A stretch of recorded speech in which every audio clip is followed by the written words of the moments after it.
মমিন আপনাকে যুক্ত করা হয়েছে। মমিন আপনি বলেন। মমিন আপনাকে যুক্ত করা আছে। আনমিউট করে বলেন। জি ভাই, আমায় শুনতে পাচ্ছেন? হ্যাঁ, শুনতে পাচ্ছি বলেন। আমার একটা বিষয় জানা দরকার ছিল ভাই। যদি মনে কিছু না করতেন, আমি তেমন একটা পড়ালেখাও জানি না। কিছু বিষয় জানতে চাইছিলাম, যদি বলেন তাহলে বলবো। ভাই একটা কথা কি মানে ধরেন আপনি যদি পড়ালেখা না জানেন তারপর যদি আপনি এসে আমাদেরকে সাথে আ ফিলোসফি নিয়ে আলোচনা শুরু করে দেন, তখন তো আমার খুব বিরক্ত লাগবে ভাই। হ্যাঁ? এই কারণে আমরা বলি যে না, না ভাই, যাদের তেমন তেমন কোনো হ্যাঁ, কঠিন বিষয় না। বিষয়টা না, না হচ্ছে একটু শুনে নেন, শুনে নেন আমি ব্যভিচারী আপনাকে এবং ব্যভিচারিণী শু নারীর যে শাস্তিটা, শুনে নেন আগে এই কথাটা বিষয়ে। শুনে নেন ভাই আমার কথাটা একটু শুনে নেন আচ্ছা, ভাই। আচ্ছা। মনে জি করেন আপনার বলেন। পড়ালেখা, শিক্ষা-দীক্ষা একটু কম। এটা থাকতেই পারে একজন মানুষের পড়ালেখা, শিক্ষা-দীক্ষা। এটা নিয়ে আমার কোনো সমস্যা নেই। এটা তো আপনার ব্যাপার। আপনার পড়ালেখা কতদূর বা কি করছেন না করছেন এটা তো সম্পূর্ণ আপনার ব্যাপার। কিন্তু যখন একজন মনে করেন মাদ্রাসা থেকে আইসা আমার সাথে কথা বলতে আসে যে, এই যে মনে করেন মানে মহাবিশ্ব কিভাবে সৃষ্টি হইছে এটা নিয়ে কথা বলতে আসে। তখন তো মেজাজটা খারাপ লাগে ভাই। তুই বেটা মানে মাদ্রাসা ছাত্র, তুই বেটা চুনাহাগা মুমিন, তুই কি বুঝবি? তোর বিজ্ঞানের একটা জিনিস জিজ্ঞেস করলে তো তুই পারবি না। তাইলে আপনাকে বলতেছি না, ওই যে ওই চুনাহাগা মুমিনকে বলতেছি। তো এই টাইপের চুনাহাগা মুমিনের সাথে কথা বলতে ভাই আমার খুব বিরক্ত লাগে এবং যাদের আইকিউ কম, যাদের বুদ্ধি কম বা পড়ালেখা কম তাদের সাথে এইজন্য আমি কথা একটু কম বলি ভাই। তারপরে আপনি যেহেতু এসে পড়ছেন এখন আপনি বলেন। আ কিন্তু আপনি একটু চেষ্টা করেন বোঝার, হ্যাঁ? যদি বোঝার চেষ্টা না করেন, আমি যদি দেখি যে আপনার কোন বোঝার চেষ্টা নাই, আপনি খালি মানে ঠাস করে কথা বলতে চান, তখন কিন্তু আমি একটু বিরক্ত হয়ে যাব। এইজন্য আপনাকে বলতেছি আপনি একটু বোঝার চেষ্টা করেন। হ্যাঁ, বলেন। কি বলতে চান বলেন। মানে আমি বলতে চাচ্ছিলাম যে ব্যভিচারিণী নারীর যে শাস্তিটা আগে ছিল, তাদেরকে ঘরে আটকায় রাখা, যতদিন পর্যন্ত মৃত্যু না হইতো ততদিন পর্যন্ত ঘরে আটকায় রাখতো। এটা আমি একটা আয়াতে পড়েছি, হ্যাঁ? তারপর সম্ভবত হ্যাঁ, সূরা নিসার কোনো একটা আয়াতে পড়লাম যে ব্যভিচারিণী নারী যারা, তাদেরকে শাস্তি দেওয়া হইব ১০০ বেত্রাঘাত। হ্যাঁ? হ্যাঁ। তাহলে আগেরটা কি হইলো? আগেরটা মানসুখ হয়ে গেছে কিন্তু এইটাও মানসুখ। আপনি যেটা বলছেন এটাও মানসুখ হয়ে গেছে। মানসুখ হয়ে আরেকটা আয়াত নাজিল হইছিল কোরআনে, যেইটা কোরআন থেকে হারায় গেছে। যে কোরআনের পরে এটাকে খুঁজা পাওয়া যায় নাই। এটা কি আপনি জানেন যে এরপরে আরো একটা আয়াত নাজিল হইছিল যেটা কোরআন থেকে আর পরে খুঁজা পাওয়া যায় নাই। যেটাতে বলা হয় রজমের আয়াত। ২ টা আয়াত কয়েকটা আয়াত নাজিল হইছিল একসাথে। রজমের আয়াত এবং বয়স্ক লোকের দুধ পান বিষয়ক আয়াত।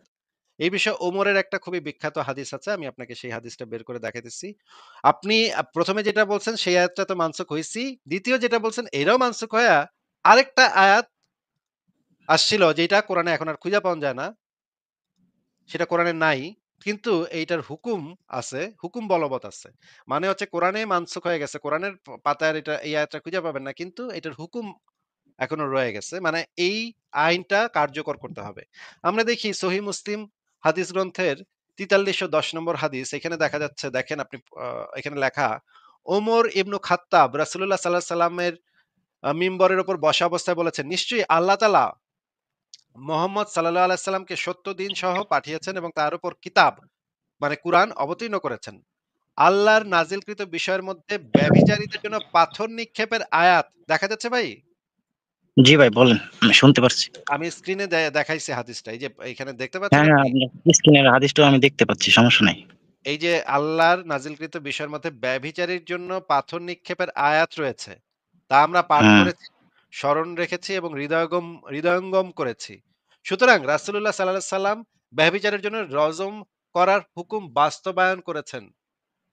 তার পরবর্তী সময়ে আমরাও ব্যভিচারের জন্য রজমের হুকুম বাস্তবায়ন করেছি।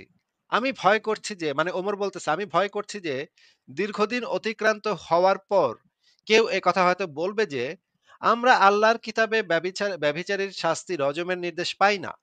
তখন আল্লাহ কর্তৃক নাজিলকৃত এ ফরজ কাজটি পরিত্যাগ করে তারা মানুষকে পথভ্রষ্ট করে ফেলবে। নিশ্চয়ই আল্লাহর কিতাবে বিবাহিত নরনারীর ব্যভিচারের শাস্তি পাথর নিক্ষেপ করে হত্যা এর হুকুম সাব্যস্ত যখন সাক্ষ্য দ্বারা তা প্রমাণিত হয় কিংবা গর্ভবতী হয় অথবা সে নিজে স্বীকার করে।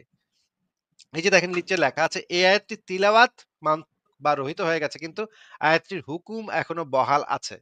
মানে আমি যেটা বোঝাতে যাচ্ছি আল্লাহ সবসময় একটু কনফিউজড টাইপের ক্যারেক্টার তো। একেক সময় একেক আয়াত নাজিল করছে, এক সময় এক আইন জারি করছে। কয়দিন পরে আবার আল্লাহ বুঝতে পারছে যে আগের আইনটা ভুল করে দিছিলাম। না ওইটা না, এই মুমিনরা তোমরা বাদ দাও। আগের আইনটা বাদ দিয়া নতুন আইন করো। এই যে দাও নতুন আইন দিলাম। তখন আবার কয়দিন পর আবারও একটা নতুন আইন দেয়। আবার নতুন আইন দেয়া কয়দিন পর আবার আল্লাহর মাথা চুলকায়। আল্লাহ কয়, "নাহ, এটাও তো ভালো হইতেছে না। আইনটা তো চলতেছে না ঠিকমতো। আচ্ছা যা, তোকে আর নতুন আরেকটা আইন দিলাম।" এইভাবে আল্লাহ বারবার আইন পরিবর্তন করে। আল্লাহ পাকের এই ভাই, আইন পরিবর্তন করার বিধানটাকে বলা হয় নাসেখ মানসুখ। আপনি কি নাসেখ মানসুখ কাকে বলে জানেন? এই কিছুটা শুনছিলাম আরকি হুজুর গোমোহের থেকে। যাই হোক, আমি আপনার একটা আচ্ছা জিনিস তাহলে জিজ্ঞাসা চাইতেছি। তাহলে নাসেখ জিনিসটা মানসুখটা হচ্ছে একটু নাসেখ মানসুখটা একটু শুনে আমি নেন। মানসুখ মানে আচ্ছা হইতেছে আমার আল্লাহ পাক আগে ভাই কথাটা শুনে ১ নেন, মিনিট। কথা শুনে নেন, কথা শুনে নেন। এই যে এই টাইপের আচরণ দেখলেই আমার মেজাজটা খারাপ হয়ে যায়। এইজন্যই বলছি আগেই শুরুতেই বলছি কথা ভালো করে বোঝার চেষ্টা করবেন। আল্লাহ পাক বারবার তার আইন চেঞ্জ করে। ভাই আপনি তো বিশ্বাস করেন আল্লাহ পাক সর্বজ্ঞানী নাকি ভাই? আমি হ্যাঁ, আপনি কি আমার একজন আমার মুমিন? আইডিটা কেউ জানতে পারবো? না, না ভিতর আপনার কথা কিছু কমু। আমার কেউ কি ট্যাগ করতে পারবো? না, না কেউ করতে পারব না। আমি সৌদি আরবে এমন জায়গায় থাকি, এমন একটা জায়গায় কাজ করি যেখানে মানুষ প্রতিদিন আয়া চিৎকার করে, চিল্লায়। আমি তাহলে ওই কি জায়গায় কাজ করি। আল্লাহু কে চিল্লায়? আল্লাহু আকবার আল্লাহ কে বলে? চিল্লাইবো কেন? মানুষ কান্দে, মানুষ কান্দাকাটি করে। আমি যে কাজ করি রাসূলের রওজাতে। ওকে? ওরে ওরে বাপরে বাপ! সাংঘাতিক জায়গা ভাই। তাহলে তো সাংঘাতিক জায়গায় কাজ করেন। কিন্তু আপনি তো মানে আল্লাহরে সর্বজ্ঞানী মনে করেন নাকি? আমি হ্যাঁ? আল্লাহরে তো মারাত্মক জ্ঞানী মনে করি। মনে করেন একবার কইলো যে তারে ইয়া কর, ফাতর নিক্ষেপ করে মার। একবার কইলো যতদিন হ্যাঁ না মর ততদিন বন্দি করে রাখ। আমি সর্বজ্ঞানী যদি হই থাই, তাহলে আমি কই দিমু যে আসিফ মহিউদ্দিনের ঠ্যাঙ্গ ঝুলাইয়া মারবি। পরে আর ও কোন আইন হইতো না। এটাই। হ্যাঁ, আল্লাহ পাকের আইন হইলে তো সেটা একটাই আইন হইব, তাই না? তো একটা এক আইন হইবো। কথার নাহলে ভিতরে আমি কই দিমু যে মুমিন রে ঠ্যাঙ্গে ঝুলাইয়া বানবি বা গলা দড়ি লাগায়া মারবি। অন্য কোনো দিকে মারতারতি না।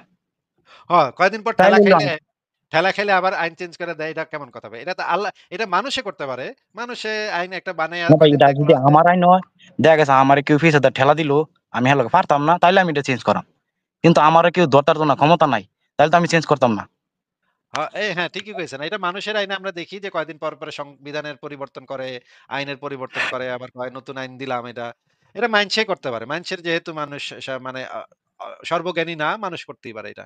কিন্তু আল্লাহ পাক এটা কয়দিন পরে আইন চেঞ্জ করে, এইটা আইন দেয়, আবার কয়দিন পর কয় না এটা এই যে কয়দিন ইদ্দত পালন করব, এটা নিয়েও ৪ বার আইন দিচ্ছে। ৪ বার আইন পাল্টাইছে। হ্যাঁ? ৪ টা না, না, আয়াত দিছে। হিদ্দত পালন করা তো এই হিদ্দত পালনের আয়াতটা আমি পড়ছি সূরা তালাকের। যাই হোক, হেন কিছু ফেসাল আছে। হ্যাঁ, সেটাই আমি এই কইতেছিলাম জায়গায় যে সেখানেও ভেজাল এই আছে। জায়গায় সেখানেও কিছু ভেজাল ফেসাল আছে। আছে। আগে এই ব্যভিচারিণী শাস্তির মধ্যেও তো ভেজাল আছে। ব্যভিচারিণী শাস্তির মধ্যে ভেজালটা কিরকম?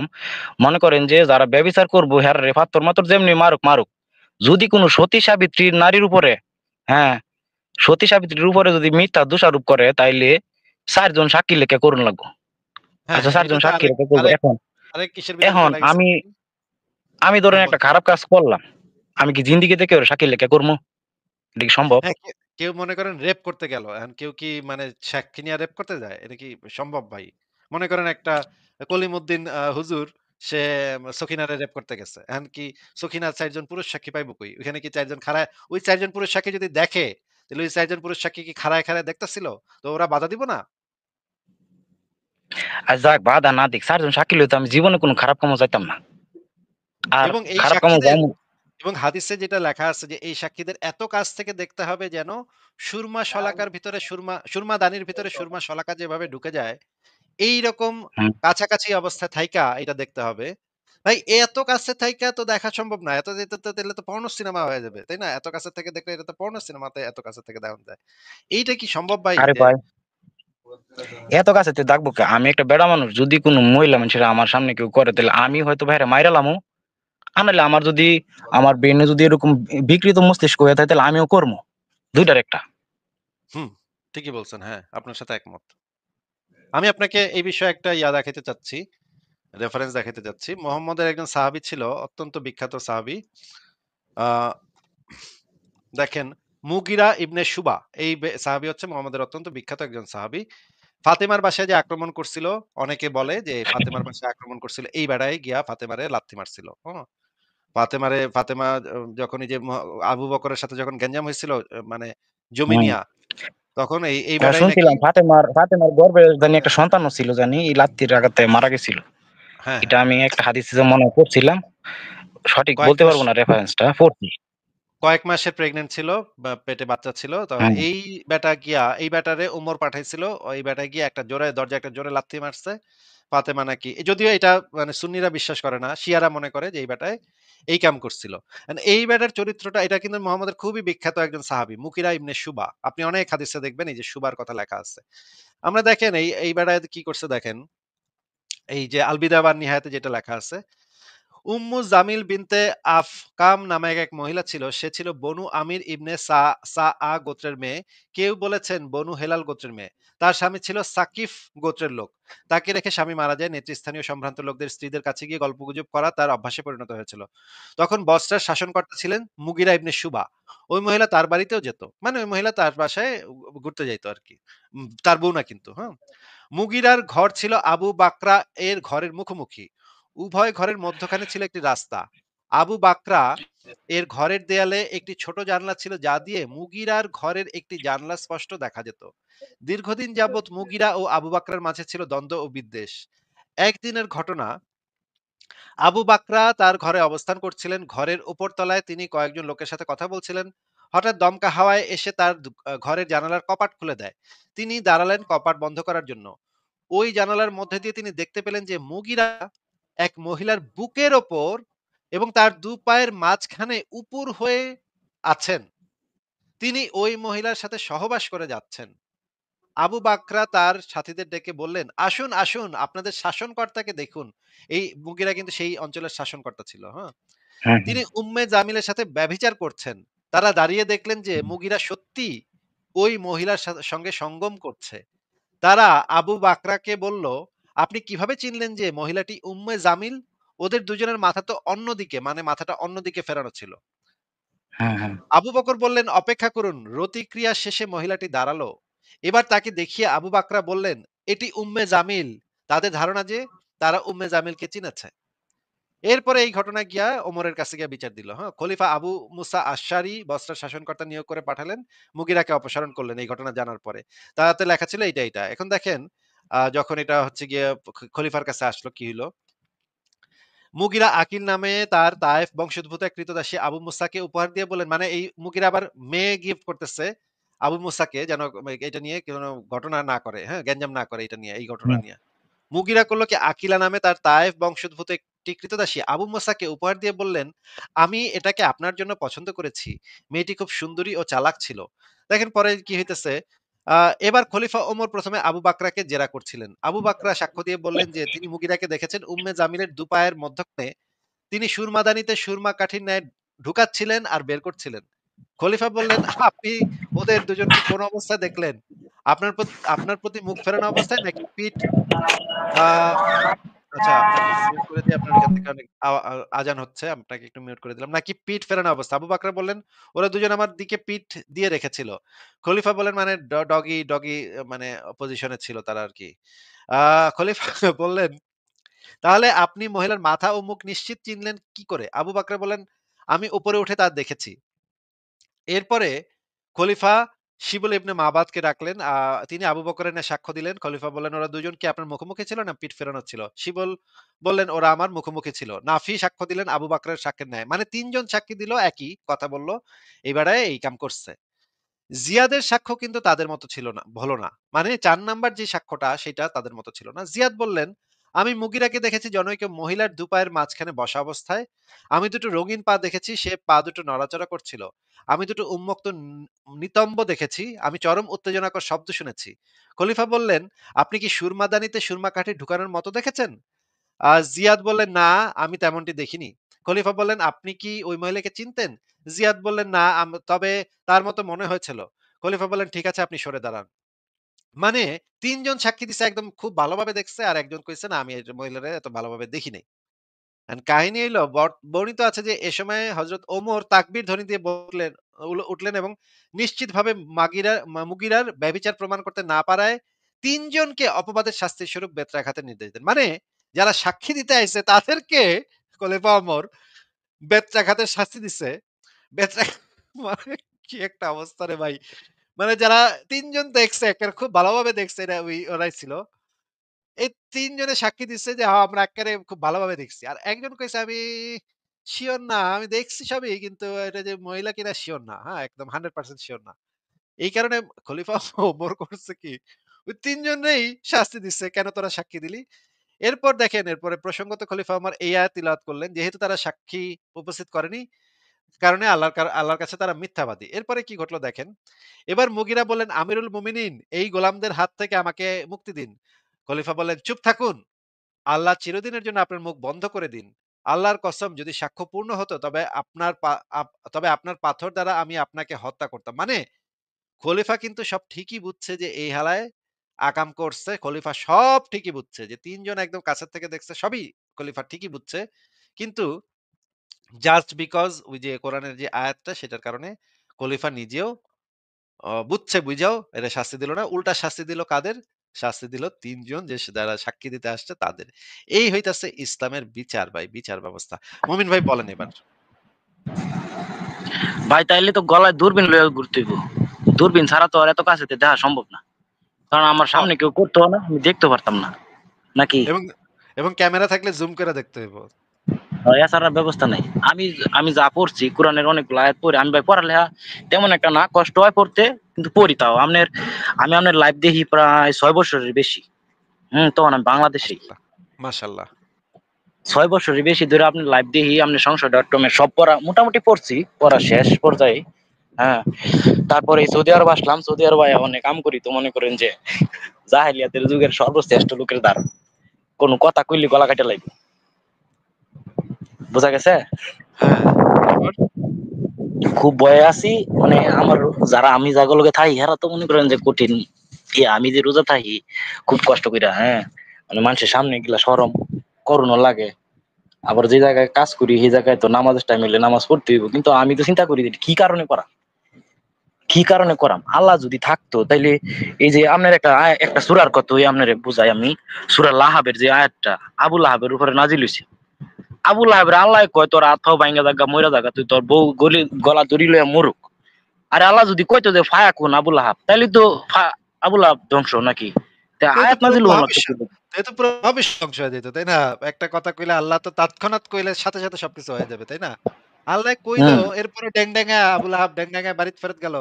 এটা ভাই কেমন কথা? আল্লাহর উপরে মানে শুনে না, আল্লাহ যাই হোক, আ এটা মনে করেন যে আবু লাহাব আইটা গেছে গা, কোনো দুঃখ নাই। আবু লাহাবের বউ যদি খেজুর গাছের দড়ি গলাত লাগায়া মরতো, তাও কইতাম না আল্লাহর কথাটা হইছে।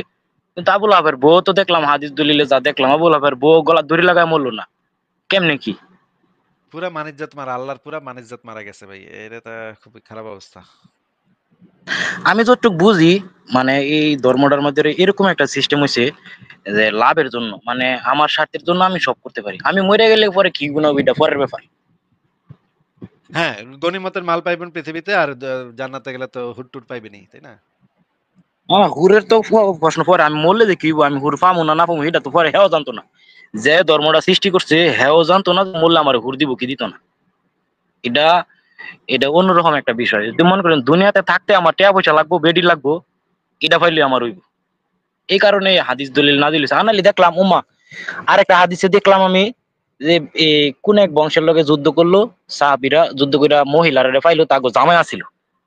জামাই থাকার হ্যাঁ, কারণে হেরা সহবাস করতে মানে অনিচ্ছুক, ইতস্তত বোধ করতে আছে, করতো না। রাসূলের কাছে গেছে, ইয়া রাসূলুল্লাহ, হেরা তো জামাই আছে, আমরা কি এগুলোকে সহবাস করবো? এমনি আল্লাহ আয়াত নাজিল করে দিয়ে লাইলো যে করো গা। ঠিক, ঠিক, ঠিক, ঠিক। এটা মানে সূরা নিসার ২৪ নম্বর আয়াতটা তখন নাযিল হইলো যে বিবাহিত তোমরা আ করো গা। বেরিয়ে করতে পারো। দাসী হইলে করতে পারো। কি একটা অবস্থা ভাই! তাহলে করো গা। তার মানে এই দেখা গেছে আমি কোন একটা দরকারে গেলাম, আমি আমি এই লোকের প্রিয় লোক আছিলাম, আমার লাগে একটা আয়াত নাজিল করে বইলিল আল্লাহ। আল্লাহর খায়া দেয় আর কোনো কাম নাই মহাবিশ্বের ভিতরে। আল্লাহর আর কোনো কাজ নাই, খালি একজনের লেগে আয়াত নাজিল করবো, এটাই কাজ। হ্যাঁ, এটাই আমার কাছে এটাই মনে, এটাই অবস্থা। না আমার কাছে মনে হয় যে এটাই হের কাজ, মানে বই থেকে আর কোনো কাম নাই। একজন যাবো হের সমস্যার সমাধান করবে একটা আয়াত নাজিল করে। আমি যদি খোদা হইতাম তাইলে আমার ১০০ পৃষ্ঠার একটা বই লিখে দিবো। এখনো আমার যে আল্লাহ তাআলা যিনি জ্ঞান দিছে বা না দিছে, বা আমি মানুষ হিসেবে যতটুকু দেখলাম বুঝলাম, ১০০ পৃষ্ঠার একটা বই লিখে দিবো। এইটা দিয়ে মানুষ চললে মানুষ কোনো খারাপ কাম করতো না। হ্যাঁ, অন্তত কোরআনের থেকে ভালো লিখতে পারবেন আপনি। না, ১০০ পৃষ্ঠার একটা বই লিখে দিলে যে এই আইন অনুযায়ী তোমরা চলো, কোনো খারাপ কাজ হইতো না। কিন্তু একটা কোরআন লিখে দিছে, এই কোরআনের লেগা কয়েক হাজার তর্জমা, কয়েক হাজার হাদিস কিতাব বাইরিছে। তাও মানুষ ঠিক মতো চলতারে না। এমন তাও কি দলাদলি জিনিস করে লিখছে? মারামারি করে। তাও দলাদলি করে মারামারি করে, তাই না? এখনো এটা যে নিয়ে দলাদলি মারামারি হইছে। আমার খালাতো ভাই একটা মুফতি, হ্যাঁ? আমার লগে হের লগে যাওই না। ঠিকই বলছেন ভাই। আপনার সাথে কথা বলে খুবই ভালো লাগলো। আপনি মোটেও আ অশিক্ষিত না। আপনি মোটেও মানে পড়ালেখা কম করছেন এটা আমার মনে হইতেছে না। আপনার খুবই মাথা ব্রেইন খুবই ভালো বলে আমার মনে হইতেছে। খুবই বুদ্ধিমান এবং যুক্তিও আপনি বুঝেন। এই জিনিসটা আমি বুঝতে পারলাম। আপনি ১ম এ যেই কথাটা বলছিলেন সেই কথাটার সাথে আমি একমত না। এখন আমার মনে হইতেছে আপনি খুবই ভালো, ট্যাটনা, অনেক চাল্লু, অনেক বুদ্ধিমান, অনেক চালাক এবং মানে বা আপনি বড় হইলে শয়তান হবেন মনে হইতেছে। আমাদের মতো আরকি। আমি আমি অলরেডি শয়তানের বড় ভাই। শয়তান আর অমুক হবে। ঠিক আছে ভাই। ঠিক আছে মমিন ভাই, আজকে তাহলে আপনাকে বিদায় জানাই। আমাদের ব্যাক স্টেজ ভর্তি গেছে। ঠিক আছে? ঠিক আছে ভাই, আবার করব। ভালো থাকেন ভাই। আচ্ছা, ভালো আপনি ভালো থাকেন। থাকেন। আপনার জন্য শুভকামনা রইলো। আপনাকে বিদায় জানাচ্ছি তাহলে। কথা বলে ভালোই লাগলো। আপনি একজন মানে চা চা চালাক মানুষ আরকি, খুবই চালাক। ঠিক আছে, পরের জনকে যুক্ত করি। সায়েদুল